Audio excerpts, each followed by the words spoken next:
Hi, this is Ryan with Sound is the Way. Thank you for tuning in. Today, I feel like talking about addictions, transmuting them, and um, pathways forward, how to overcome them. So, addictions are great in the sense that they help us become aware of repeat patterns that we have. Some are more subtle, some of our patterns that are in need of growth or just being seen. When you have an addiction, the nice thing about it is that it's pretty obvious to everyone and you. It's pretty rare, I feel, that you are addicted to something and you're unaware of it. There's at least a surface level understanding of what it is you're doing. So let's dive in to what that looks like a little bit. Addiction, in a nutshell, is a baby looking for its mother's breast. It is a system that works, right? So not only is mother's milk incredibly beneficial health wise in terms of nurturing children, babies, infants, right? It is also the means in which babies process pain, as far as releasing it, is when they are sucking, they don't feel pain. So if baby's upset, sucking on either a pacifier, right? Even the name pacifier kind of gives us a hint. Brody, you're not allowed in here. Go. Excuse me. Got a wandering dog. You know better, Betty. Yeah, you're not allowed in this room. Thank you.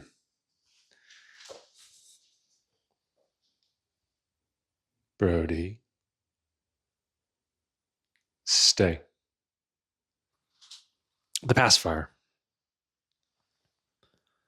So it works for babies. And it kind of works for adults too.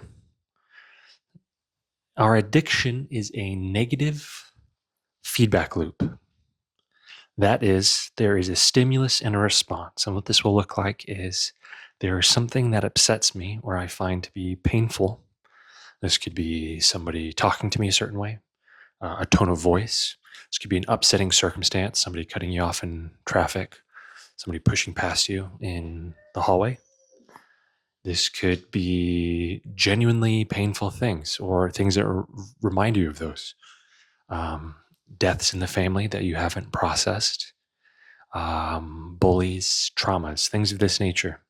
Anything that is unaddressed properly or seen and is then contributing to the response, and the response being, I need to suck on a nipple, basically. It's kind of funny when you think about it. So, what that nipple looks like as an adult is the addictive pattern, which is the stimulus. Something bad just happened. I view it as bad. I got to put something in my mouth. I got to smoke a cigarette. I got to get a drink of beer. I got to snort something that feels funny. I've got to cut myself. I have to shoot up. I have to, all of these I have to's. It's when we first enter into the pattern, we do it in general from a place of curiosity. What does a cigarette taste like? The smell of tobacco is kind of interesting. I saw somebody drink a beer once. I wonder if that's tasty. It smells kind of funny. You know, like these are things that we do with everything constantly. And then we like the end result. I smoke a cigarette, I get a little buzz, I can let go of everything else for a while. So I get to the point where everything else is let go because of this negative thing in my life, as I view it. The good news is that just seeing this pattern and the fact that it is a pattern that is natural and normal, right? It was designed and given to us to help us process things while we're babies. So you're doing great where you are right now. Whatever that pattern is in your life that you're addicted to, you're doing awesome. You're following a bit of programming that was given to everyone. Now that you're aware of it, we get to do something else. We're no longer babies. It's okay to have that for a time. It also gives us a signal as to what the original trauma is, perhaps. Because if I'm using the mechanism that worked for me as a baby, I either never learned a new way to process incoming negative information as I view it, or B, everything that I am viewing as negative information, negative feedback, is tied to a trauma that happened at that age.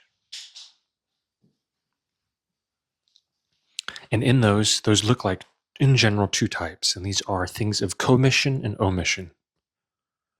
A trauma of commission is one where something happened to you, someone did something to you. This can look like abuse, harsh words, physically hitting, throwing things, these kinds of things. And omission is the lack of things, not having physical touch, perhaps. So you're not receiving something, not having enough food.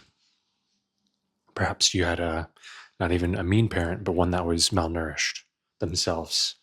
And so the food or the nourishment that they were able to provide while you were young was limited. So you lacked something. So the two types are, in general, commission, omission, not enough or way too much.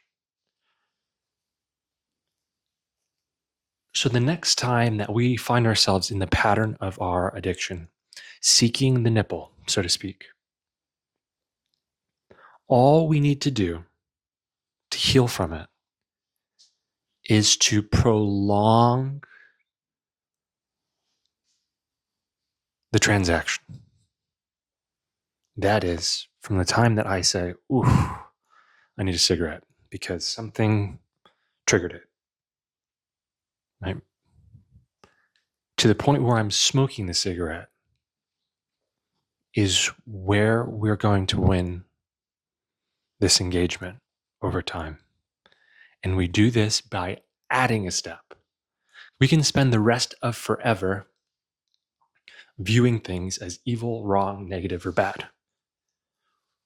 This will take a lot of time, a lot of energy, basically beating down things that you have come across in your path that were painful. Anytime you damn something or tell it to go away, energetically, it will always come back to you. Return to sender. Anything you do will be returned to you. So instead of pushing it away, what we want to do is increase our attraction, our desire for something else. And in that moment of prolonged desire, we add something new. I want that cigarette. That sounds so good. First, add a new habit. I want a sip of water. From now on, every time I want to smoke a cigarette, I'm going to take a drink of water first. And then I can smoke the cigarette, whatever it is. I'm going to do 5 squats. I'm going to do some push-ups. I will first eat some nuts. Great for your brain, right? Anything, whatever that thing is you want. It could be a spiritual practice. I will first pray. I will meditate before I smoke my cigarette. I will go for a walk before I have a sip of whiskey. Anything that you want, you just add to it. And you don't damn or blame yourself for wanting the cigarette.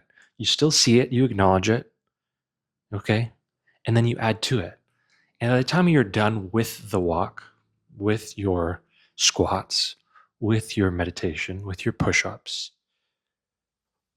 one of two things in general are going to happen. You're either going to feel like you actually deserve it, and you are now rewarding yourself with a cigarette.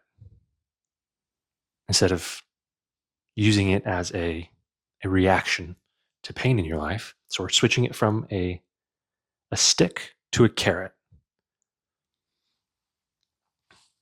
Or we are already replacing that carrot with something new, which is the walk, which is the meditation, which is the other thing. Over time, you get to change your rewards as we grow. What it is that feels good to me changes constantly. And this brings back the power to me. It gives me the ability to choose what it is that I want to do with my day, with my life. And this is how we overcome addiction. So in short, let's wrap it up. We are using an old pattern. That pattern is, holy crap, this sucks. I need something to suck on. All right. And we use that until we grew up. And we're using that same pattern to help solve life's problems. We've replaced the nipple with a foreign substance, alcohol, cutting, heroin, tobacco, anything of this nature. And now to fix that pattern, or perhaps a better word is to embrace that pattern and create it anew, is to add a step, to prolong the moment from, hey, I want this, to I get it, and add one more step, which is your squats, your push-ups, your yoga, your breath work, your healthy snack, whatever thing that you think will better your life. And then you continue with the loop as you see fit. The whole time, not judging or blaming yourself for finding yourself in this pattern. And at every time you feel this, you want to add just a little bit more time, or add one more squat, push-up, yoga thing, whatever it is, to increase your ability in the new habit that you're trying to create. And over time, we will enjoy the vices that we do have more, feel like we deserve them, and or replace them with healthier vices or better habits, both of which will bring more joy into your life. Thank you for listening. This is Ryan with Sound is the Way.